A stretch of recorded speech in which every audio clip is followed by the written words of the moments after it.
देना बे काय खाते छस। अरे काय चना सनल खाता अब के तार खाए शौक लागत है, चला कुछ बना के खाबो। हाँ चला ठीक कहा तू, मैगी बना के खाबो। कैसे कहा था माँ का कही यार, खाए शौक लागत है तुझ मन के माने, चला पैसा जमा करा। अब देना पहले तय दे। लेना था ये तो हमारे 20 रुपया, चला तू उनके जमा करा।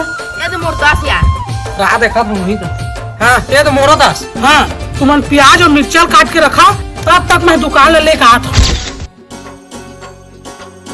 चला काटे वाटे सके हैं। हाँ सब हो गए, तेल धार तो लेगा सीधा बना।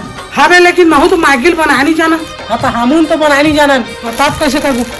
हाँ सुमित का बना देता ना, वो एक नंबर बना जानती ना है यार, वो नहीं बुलान होता है या तीस खाते। हाँ ठीक कहा था, नहीं बना चला तो साले ने यूट्यूब में देख के बनाबो। हाँ चल था। तेल गर्म होने के बाद उसमें जीरा डालें, मिर्ची डालने के बाद उसमें प्याज डालें, उसके बाद उसे 2 मिनट तक भूंजें। अब उसमें टमाटर डालें और टमाटर डालने के बाद उसमें थोड़ा पानी डालें। अब पानी गर्म होने के बाद उसमें मैगी डालें। मैगी डालने के बाद उसे 5 मिनट तक पकने दें। अब आपका मैगी बनकर तैयार है।